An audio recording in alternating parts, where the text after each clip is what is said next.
Pitso Mosimane, Jose Riveiro, Manqoba Mngqithi, or Khalil Ben Youssef and Cedric Kaizer.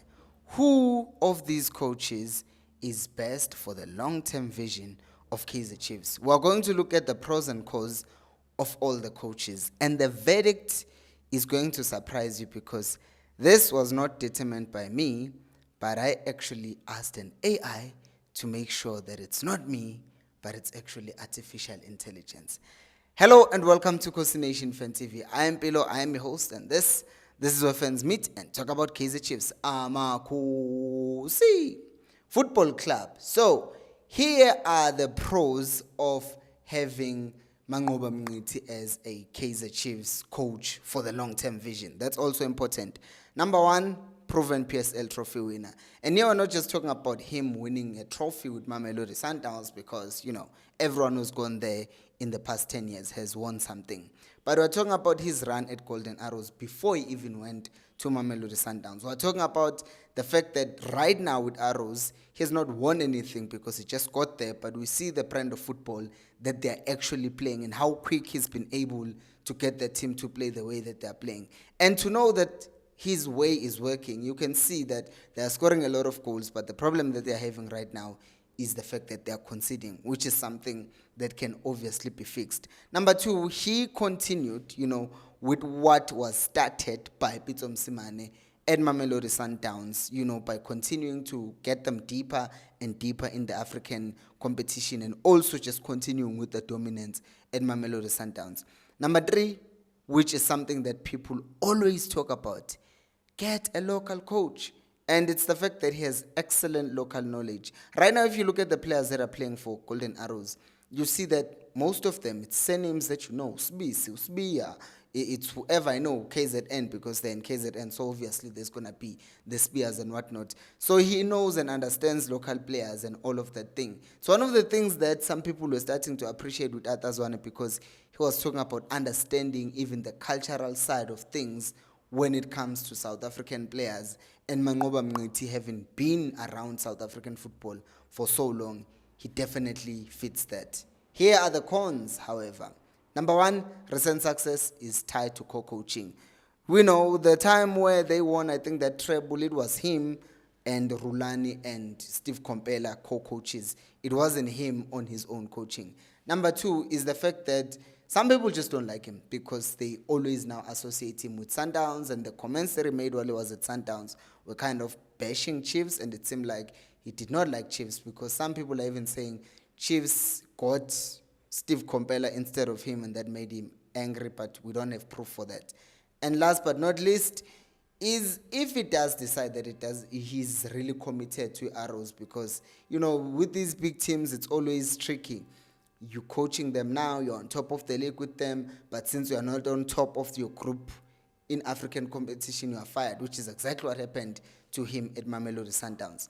Which brings us to the second group, and that is Cedric Kaizer and Ben Khalil Youssef. In fact, I'll leave that to the end, and for now, I'll go to Pitso Mosimane. Pitso Mosimane, serial winner, and we've seen him doing this in the Champions League with Al Ahly. We've seen him go to Saudi, get a team promoted, and get them play in the Saudi Pro League, but then they got rid of him when that happened. He went to Iran. He performed the team. I think we saw some improvement even in the short time that he was there. Continental expertise, winning with Al Ahly will do that for you. Winning with Sundowns, 2016, however you say, backdoor and whatnot, but it did it. And the other thing, he builds lasting professionalism. Like if you listen to players like Abotiko Modise when they talk about Pitso, they still refer to him, Coach Pitso. He did this and he did that. So you see that he's, I want to say authoritarian, but he's respectable because you can't just disrespect a coach like Pitso Mosimane knowing what he has achieved right now. So him coming to Kaizer Chiefs makes a lot of sense because then the players will respect him because of what he has achieved in his life as a coach. Cons. The biggest one is the fact that you have not subscribed. So if you are new to this channel, please do make sure to subscribe for more Kaizer Chiefs content like this. But Pitso Mosimane is demanding, right? If he comes to Chiefs, he's going to want high salary. That's number one. But Chiefs, they have money. Full control over football operations. Now we're talking about him getting the players that he wants. Will he get them? I don't think so. Number 2, project-orientated style. So recent stints suggest that he prefers, right now, he's been talking about ambitions even to go to Europe and all of those things. So he has even talked about, if you show me the project, I'm willing to stay.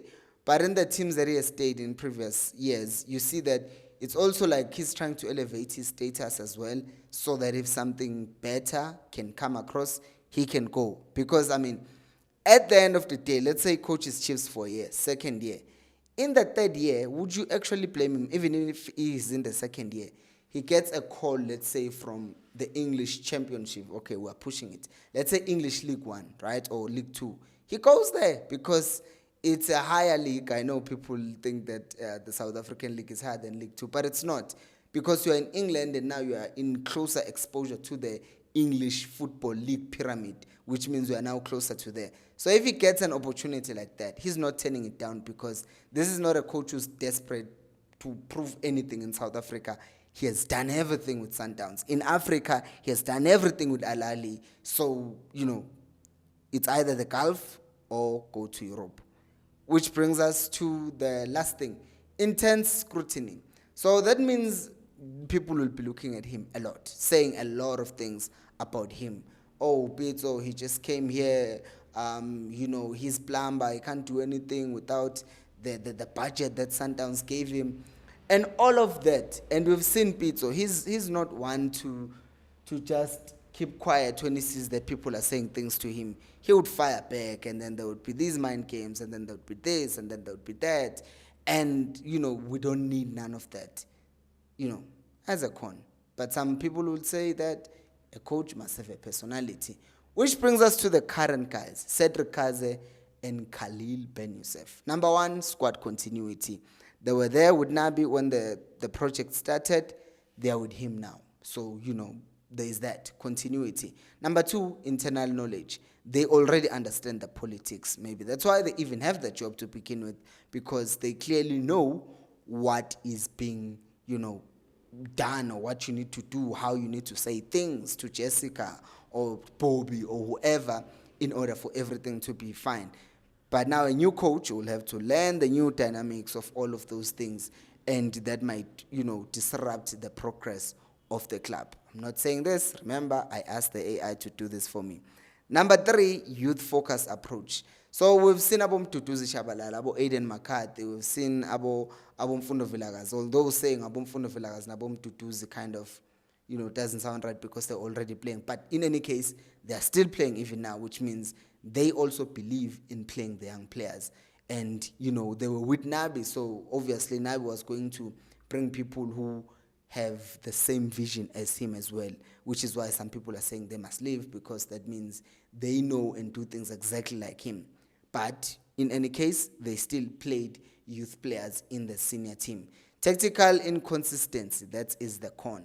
We've seen them doing and getting a lot of draws, and people saying, oh, but they performed, but they're getting draws, they're changing teams a lot. That's a problem. Number 2, perceived lack of ambition. Sticking with interims may signal stagnation rather than bold transformation. So right now, they are said to, this is what the statement from the club said, Coach Khalil Ben Youssef and Cedric Kaizer will continue until the end of the season. So right now, they are auditioning to keep their jobs permanently. So this is why someone might think that, or the AI thinks that, you do not have any ambition, because you are just playing finder with your coaches, hoping that they do well so that you can keep them. So them staying is just a signal that this club actually lacks ambition. They never intended to hire these guys as permanent coaches, but if they perform, then they'll be kept. Some people may differ, Mr. AI. And then limited head coach pedigree. This is known. Most of these guys not most of these guys, these 2 guys have coached mainly as assistants of Nabi or assistants of someone. Yes, we know Kaizer once coached as the senior coach or twice, but what did he achieve there? No one actually knows. And the league that was playing it at and the club that was coaching was nothing close to what Kaizer Chiefs are. So that's the thing. Last but not least, Jose Riveiro. So what we know about Riveiro, number one, we can talk about cup success. Chiefs wants to win cups. He did that exactly at Pirates. Number two, adaptable with youth. Abombogas, they got their debut under him. Abomfukeng, Abonkota, Abosesane. We can count a lot of players who Riveiro unearthed and no one was thinking about it. And the other thing, we've already seen him start a project with Orlando Pirates. So that's what the AI says. The cons, however, rival ties. I don't even think a lot of people think of it that way. I do. I don't like this thing of a coach going to Pirates than to Chiefs. But people don't really care. Like even now, with Abomunyan, we've accepted them. It's not that you're a Pirates player. We love him, right? So I don't even think people care, but there's that. Unproven in league marathons. He's not won a league. Even with Pirates, he struggled. And the excuse will be they were in CAF and at the same time they were playing, the league as well. So someone might give him that excuse, but he's not won the league. And ambition and long-term goal for the Chiefs is win the league, man. Last but not least, adaptation gamble. Pirates success doesn't guarantee replication under Chiefs' unique higher pressure spotlight. Whether you like it or not, the AI is right. Because if you think about it, Pirates have a lot of pressure, but it's nowhere near what Chiefs has. Like, it's crazy because these two teams are both big, but the pressure from Chiefs is just even higher. So I find that very interesting. But what did the AI say is the overall, or who did the AI say is the overall winner? I'll read verbatim. Recommended for Chiefs' long-term vision. Drum roll, please. Type that on the comments before I say the name, and then we'll see how many people think this. And tomorrow's video, I will say which coach got the most views. Most votes. But the AI here is saying recommended for long-term vision. Pitso Mosimane.